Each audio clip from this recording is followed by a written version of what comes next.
Rouhani খাজান খন্ড নম্বর 22 পৃষ্ঠা নম্বর 521 मिर्जा कादिरी কয় और हर एक नबी का मुझे नाम दिया गया है ভাই আমাকে সব নবীদের নাম দেওয়া হয়েছে আমার একা সবাই সব নবীদের সব নাম আমার একাই দেওয়া হয়েছে चुनाचे जो उनके हिंद में कृष्णा नाम एक नबी गुजरा है उसका नाम भी मुझे दिया गया भाई हिंदुस्तान से एक जन राम कृष्ण आसिलो भाई ওই লুচ্চা কৃষ্ণ আমি নিজেই নাউজুবিল্লাহ আসতে ভাই এতক্ষণ দাবি করলো সে খোদা এখন কয় সে কৃষ্ণ আবার কি কয় দেখেন এই পৃষ্ঠাটার একটু উপরে 521 নম্বর পৃষ্ঠার রুহানি খাজান 22 নম্বর খণ্ড বলে মাই আদম হো একবার কয় আল্লাহ আবার কয় কৃষ্ণ এখন কয় আদম তাই বললাম তুই যদি আদম হবি তাইলে তো তোর বাপ থাকার কথা না আদম আলাইহিস সালামের বাবা ছিল তাহলে ও যদি আদম হয় তাহলে ওর বাপ থাকার কথা না যেহেতু ওর বাপ নিজে বলেছে আমার বাপের নাম মির্জা গোলাম মুর্তজা তাহলে বোঝা গেল যেহেতু কাদিয়ানির বাপ আছে তাহলে ও আদম না ও মিথ্যাবাদী আর যদি বলে যে না আমি আদম তাহলে বলবো তুই যার বাপ বলিস তাহলে বোঝা গেল ও তোর হালাল বাপ না তার মানে তোর দাবিতে তুই পাক্কা টাটকা হারামজাদা দেখেন আবার কয় মাই আদম হো মাই নূহ হো मैं इब्राहिम हूं मैं इसहाक हूं मैं याकूब हूं मैं इस्माइल हूं मैं मूसा हूं मैं दाऊद हूं मैं ईसा इब्न मुहम्मद सल्लल्लाहु अलैहि वसल्लम हूं আমি বললাম এই তার সেরা যদি এই জামানায় বেঁচে থাকতো হয়তো এটাও দাবি করে বসতো মাই হিরো আলম আর টাকলা মোরাদ হিরো বলেন মির্জা কাদিয়ানি কি সুস্থ না তার সেরা এর কি মানা যাবে আমাদের নবীকে বাদ দিয়া কাউকে মানা যায় রুহানি খাজান 9 নম্বর খন্ডে 32 নম্বর পৃষ্ঠার মধ্যে মির্জা কাদিয়ানি কয় आप इस राह के सिवा और तमाम राहें बंद हैं বর্তমানে আমি মির্জা কাদিয়ানি ছাড়া যত রাস্তা আছে সব রাস্তা বন্ধ হয়ে গেছে কিচ্ছু মানা যাবে না শুধু আমি মির্জা কাদিয়ানিকেই মানতে হবে আমাদের নবী বলেন মানতে হবে তাকে কোরআন সুন্নাহ সাহাবার বাইরে কিচ্ছু মানা যাবে না মির্জা কাদিয়ানি বলে তাকে ছাড়া আর কিচ্ছু মানা যাবে না আমি জানতে চাই মির্জা কাদিয়ানি মুসলমান না কাফির আগামী নির্বাচনের আগে অনেক নেতা কর্মীরা আপনাদের এলাকায় আসবে এসে তারা বুঝাবে যে আমরা নবীর সৈনিক আমরা নবীর প্রেমিক আমরা মদিনা সনদে রাষ্ট্র পরিচালনা করব আমরা ইসলাম অনুযায়ী রাষ্ট্র পরিচালনা করব অনেক নেতারা এই বাংলাদেশে আসবে গত 52-54 বছর ধরে বাংলাদেশের নেতারা আমাদেরকে এই ধোঁকাবাজি আর প্রতারণার মধ্যে ফেলে আমাদের ভোটগুলো তারা ছিনতাই করেছেন আপনারা সামনে যখন নেতারা আসবে আপনারা সুস্পষ্ট করে বলবেন আপনি যদি নবী প্রেমিক হন তাহলে আগে লিখিত দেন আপনি যদি এমপি হন সংসদে দাঁড়িয়ে কাদিয়ানীদের নিষিদ্ধের ব্যাপারে আগে দাবি তুলবেন কোন নেতা কাদিয়ানীদের নিষিদ্ধের দাবি তুলতে না পারে সে যত বড় 80 রাকাত তাহাজ্জুদ পড়নেওয়ালা যত বড় শামীম ওসমান হোক না কেন যত বড় আইভিআর মুমতাজ ভাবির মতো মারেফতি হোক না কেন নবী দুশমন কাদিয়ানীদেরকে নিষিদ্ধ দাবি করতে পারে না ও মুসলমানদের নেতা হতে পারে না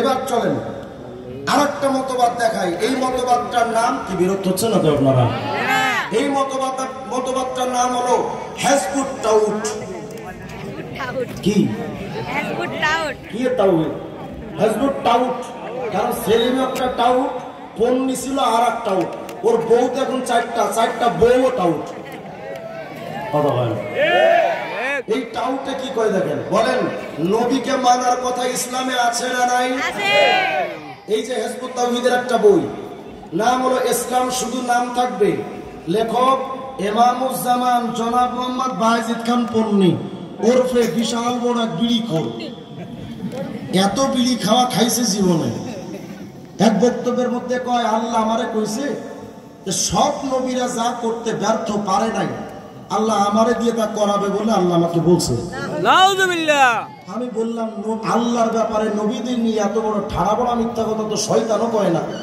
এই শয়তান কইল নিশ্চয়ই কোনো কারণ আছে এমন কোনো কাজ নিশ্চয়ই আছে যেটা নবীরা পারেনি ও পারছে কি সেই কাজটা আমি গবেষণা করে দেখলাম হ্যাঁ একটা জিনিস আছে যেটা নবীরা পারেনি পন্নী পারছে কি জানেন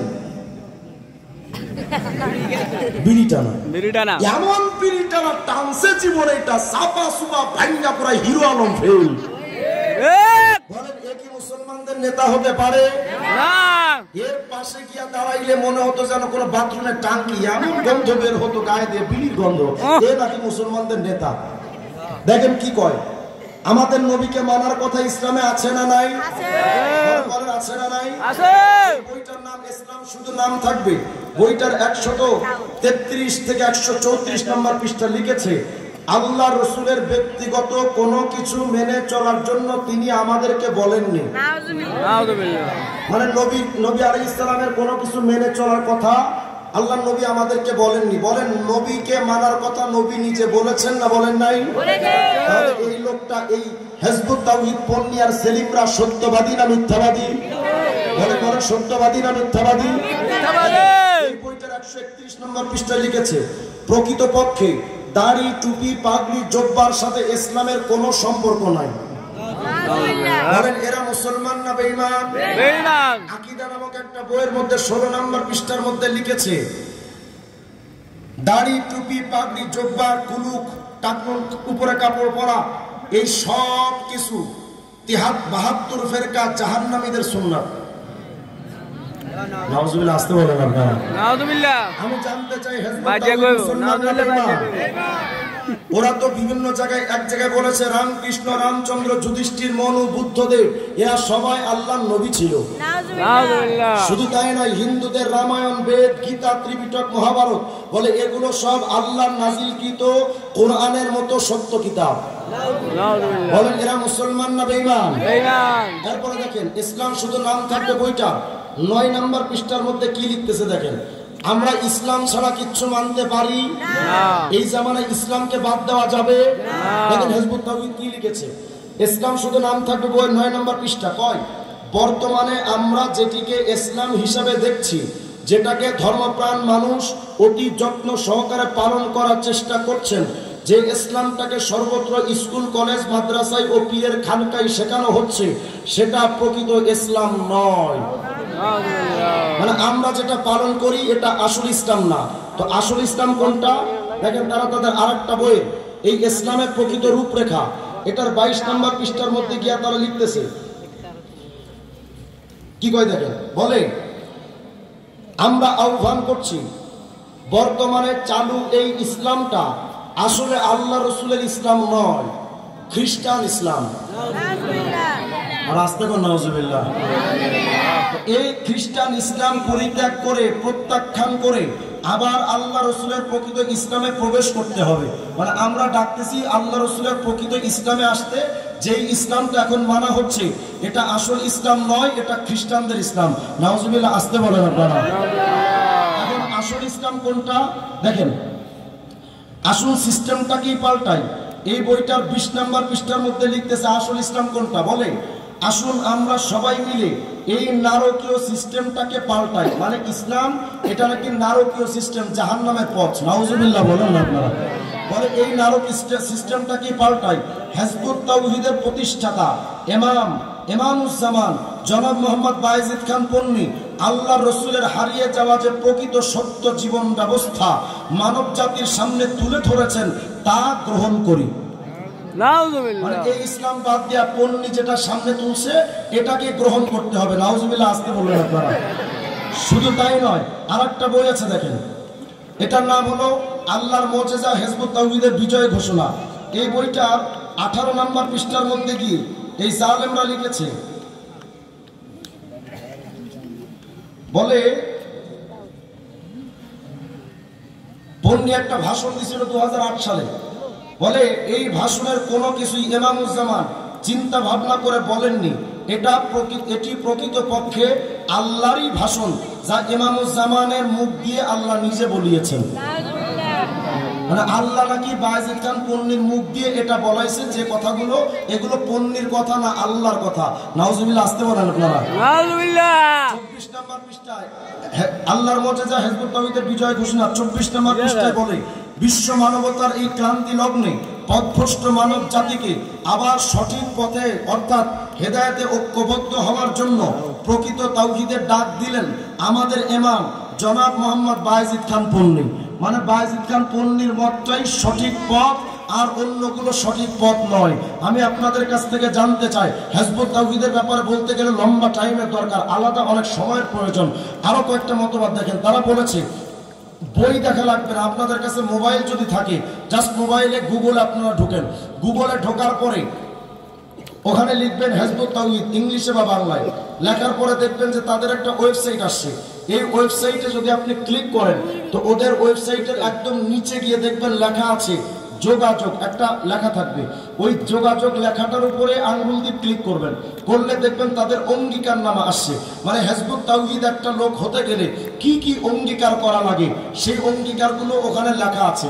এই অঙ্গীকারের 4 নম্বর পয়েন্টের মধ্যে হিজবুত তাওহীদ লিখেছে যে কোনো একটা সদস্য যখন হিজবুত তাওহীদ গ্রহণ করে তখন এই অঙ্গীকার করতে হয় যে আমি বিশ্বাস করি এবং এই অঙ্গীকার করলাম এই প্রচলিত ইসলাম থেকে আমি হিজরত করলাম, মানে ইসলামটা বাদ দিয়ে দিলাম। তার মানে হিজবুত তাওহীদে কাউকে সদস্য করতে হলে আগে তাকে মুরতাদ বানায়। আমি জানতে চাই হিজবুত তাওহীদ মুসলমান না বেঈমান? শেখ হাসিনার আমলে এই হিজবুত তাওহীদের সেলিম আমাকে আপনাদের সোনাইমুড়ি সহ অত্র অঞ্চলের এদিকে ওয়াশিকপুর সহ বিভিন্ন অঞ্চলে আমাকে ঢুকতে দেয়নি।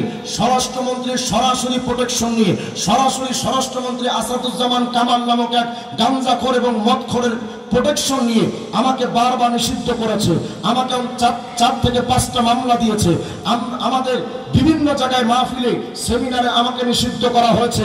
আমি আজকে হিজবুত তাওহীদের সেলিমকে আহ্বান করি, রিজওয়ান রফিকিরে তোমরা সোনাইমুড়ি এলাকায় ঢুকতে নিষেধ করেছিলে, আজ তো আমরা হাজির হয়েছি, এখন তোরে দেখতে চাই, তুই সামনে আয়। যদি তোরে সামনে পাওয়া যায় আল্লাহর কসম করে বলি, আমার সামনে যদি কোনোদিন সেলিমকে পাই জুতা দিয়ে পিটা দিয়ে চামড়া তুলে ফেলবে। সেলিমের সাথে মুসলমানের কোনো আপোষ হতে পারে না। স্বরাষ্ট্র মন্ত্রণালয় থেকে আমাকে সরাসরি বলা হয়েছিল হিজবুত তাওহীদের ব্যাপার আপনি কথা বলতে পারবেন না।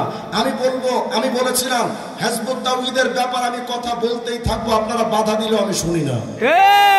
আমাকে বলা হয়েছে সরাসরি ডিআইজি মাহবুব সাহেব আমাকে বলেছে আপনি যদি এভাবে হিজবুত তাওহীদের ব্যাপারে কথা বলতে থাকেন, ওদের কোনো মার্ডার যদি হয়, প্রধান আসামি যদি আপনাকে বানানো হয়, আপনি কি করবেন?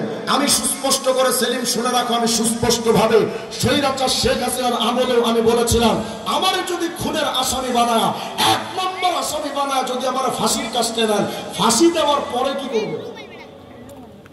আমি তো ফাঁসি পর্যন্ত প্রস্তুত আছি। আল্লাহর কসম করে বলি, হুসাইন আহমদ মাদানির অনুসারীরা, মাহমুদুর হাসান দেওবন্দির উত্তরসূরিরা বাতিলের কাছে কোনোদিন মাথা নোয়াতে পারে না। সেলিমের মতো ডাউট নিয়ে এমন হাজার সেলিম আসবে যাবে। মুহাম্মদ রাসূলুল্লাহর অনুসারীরা তাদারীদের সামনে মাথা নোয়ায় নাই। মুহাম্মদ রাসূলুল্লাহর অনুসারীরা আহমদ বিন হাম্বলরা কোন সরকারের কাছে তারা মাথা নোয়ায় নাই। আবু বকর সিদ্দিকরা কোন ভণ্ড নবী মুসাইলামাতুল কাজ্জাবের সামনে মাথা নোয়ায় নাই। ভারতের উপমহাদেশের দেওবন্দি চেতনার মুরব্বী উলামায়ে কেরাম যারা ব্রিটিশের সামনে মাথা নত করেনি, আমরা হিজবুত তাওহীদ কেন, কাদিয়ানী কেন কোন বাতিলের সামনে মাথা নিতে পারে না? আস্তাগফিরুল্লাহল আযীম। তারা আমাদেরকে হুমকি দেয়। গতকালকে এক জায়গায় গেলাম, আমগো এলাকায় একটা মামলা হয়েছিল, আপনার নামও ঢুকাইছে, আমি জানিও না। আগে তো 4টা মামলা দিয়েছে ওরা, কালকে নতুন করে আরেকটার কথা শুনলাম। আমি বলেছি 4টা মামলা কেন, 4 লক্ষ যদি মামলা দিবি সেলিম, তুই মামলা দিতে দিতে ক্লান্ত হবি। মামলা খেয়ে আমরা হকের উত্তরসূরিরা কোনোদিন ক্লান্ত হব না। শেখ হাসিনা আমাকে 2 বার গ্রেফতার করেছে, একবার 2 দিন গুম করে দিয়েছে, আমি কোথাও নিজেও জানতাম না, আমার পরিবারও জানতো না। 2.5 মাস কারাগারে থেকেছি, একেবারে ককটেল বিস্ফোরণের মতো ওয়াহেদুক একটা মামলা খেয়ে। আমরা সুস্পষ্ট করে বলি, 2 বার কেন, 200 বার কেন, 2 লক্ষ বার কেন, জীবনটাও যদি কারাগারে থেকে কাটাতে হয়, হিজবুত তাওহীদ সহ কুফরি কোন মতবাদের সাথে মুসলমানের আপোষ হতে পারে না। জীবন দিচ্ছেন কে? আল্লাহ। জবান দিলেন কে? আমি তো আজকে মারা যেতে পারি, ওয়াজতা মইরা লাভ কি?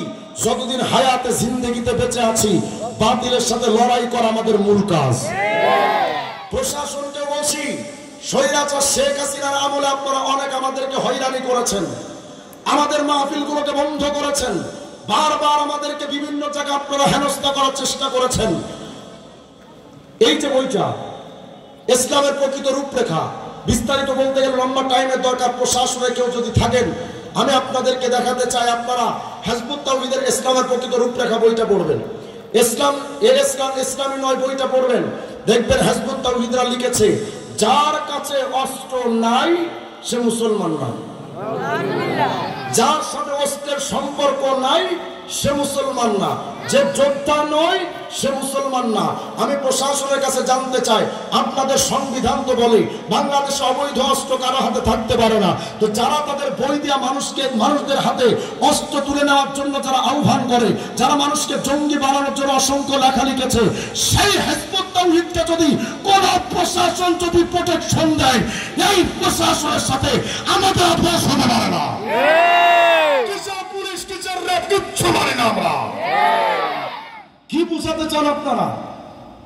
আমাদেরকে বিভিন্ন জায়গায় গেলে নিষিদ্ধ, আমাদেরকে বলা হয় হিজবুত তাওহীদের নিয়ে কথা বলতে পারবেন না। হিজবুত তাওহীদ তো ধুলাবাই লাগে বেটা, হ্যাঁ ধুলাবাই লাগে। যারা আমাদের মুসলমানদের বিরুদ্ধে কুফরির ফতোয়া দেয় তাদের পক্ষে তোমরা দালালের পর তোমরা কে?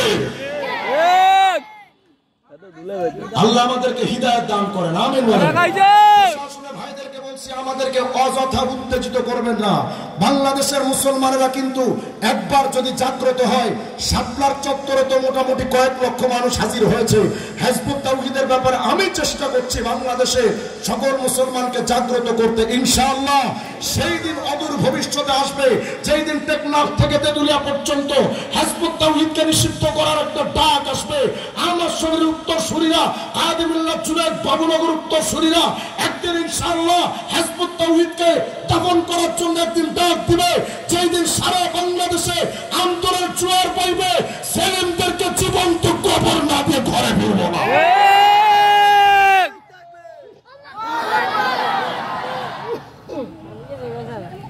আল্লাহ আমাদের সবাইকে হিজবুত তাওহীদের বিরুদ্ধে আমাদের সকলকে ঐক্যবদ্ধ থাকার তৌফিক দান করেন। বলেন, কাদিয়ানীরা মুসলমান না বেঈমান? হিজবুত তাওহীদ মুসলমান না বেঈমান? আহলে কোরআনরা মুসলমান না বেঈমান? আরেকটা মতবাদ আসছে বর্তমান বাংলাদেশে, বিরক্ত হচ্ছেন না তো আপনারা? না, সময় মোটামুটি শেষের দিকে, আরেকটু শুনেন, চালাই যান। বাংলাদেশে এই বৈষম্য বিরোধী আন্দোলনের পর এই বাংলাদেশে নতুন অন্তর্বর্তীকালীন সরকারের আগমনের পর নতুন এক তোতা পাখিরা আমদানি হয়েছে। এর নাম হলো ফরহাদ মাজহার। আগে ছিল বামপন্থী কাট্টা নাস্তিক, এখন হুট করে এসে হয়ে গেল ধর্মগুরু। কোন ধর্ম? লালনের ধর্ম। লালনবাদে ঢুকে লালনদের সবার ধর্মগুরু বনে গেল, অথচ ছিল টটকা নাস্তিক বামপন্থী, এসে ধর্মগুরু হয়ে গেল। সেই লালনবাদকে আমাদের সমাজে চালিয়ে দেওয়ার জন্য বাংলাদেশে যত আউল বাউল ফাউল শিল্পী আছে, মাঝভান্ডারী, আট্টসী, সুরেশ্বর, চন্দ্রগড়া, দেওয়ানবাগী, কুতুববাগী সহ বাংলাদেশের যত ভণ্ডপীর আছে সবাই লালনবাদকে প্রতিষ্ঠিত করার জন্য চেষ্টা করছে। চলে আমি লালনবাদ সম্পর্কে আপনাদের সামান্য একটু ধারণা দিই। এই যে আমার কাছে একটা বই দেখতে পাচ্ছেন, অখণ্ড লালন সঙ্গীত, এটা লালনবাদের বই। দেখেন লালন ফকিরের মতবাদ কি, তার ছোট্ট দুই একটা উক্তি আমি আপনাদেরকে শোনাই। এরপরে আমরা জেনেছিলাম মানতে হবে কোরআন সুন্নাহ সাহাবা। যদি লালন ফকির কোরআন সুন্নাহ সাহাবা মানে আমরা লালনকে মুসলমান মনে করব, কিন্তু লালন যদি কোরআন সুন্নাহ সাহাবা বাদ দিয়া আলাদা কোনো মতবাদ প্রতিষ্ঠিত করতে চায়, সেই লালনবাদকে আমরা সাপোর্ট দিতে পারি? দেখেন লালনে কি কয়, অখণ্ড লালন সঙ্গীত পৃষ্ঠা নম্বর 63 বলে, যেহি মোরশেদ মানে যিনি পীর সাহেব, সেই তো রসুল। যেহি মোরশেদ সেই তো রসুল, ইহাতে নাই কোনো ভুল, খোদাও সে হয়। লালন কয় না এমন কথা, কোরআনে কয়। বলেন, পীর সাহেব, আল্লাহ এবং রসুল এবং পীর তিন সত্তা যে একজন, এমন গাজাখুরি কথা কোরআন শরীফের কোথাও আছে? এরা পাইল কোথায়? এরা বলে কোরআন শরীফে এমন কথা আছে। নাউজুবিল্লাহ, আসতে বলেন আপনারা। বলেন, লালনবাদ কি মুসলমান না বেঈমান? মুসলমান না বেঈমান? এতক্ষণ তো শুনলেন পীর সাহেব নাকি খোদা, এখন যেটা শুনবেন সেটা শুনে আশ্চর্য হয়ে যাবেন। তারা বলে লালনই খোদা। দেখেন লালন দর্শন বই 103 নম্বর পৃষ্ঠা। লালনের ভক্তরা লালনের ব্যাপারে লিখেছে। আগে বলেন তো, চিরঞ্জীব চিরসত্তা মূল সত্তা কে? আল্লাহু লা ইলাহা ইল্লাহু আল হাইয়ুল কাইয়ুম। চিরঞ্জীব চিরসত্তা মূল সত্তা লা শরীক সত্তা কে? দেখেন এরা কি কয়। লালন দর্শন 103 নম্বর পৃষ্ঠা লিখেছে।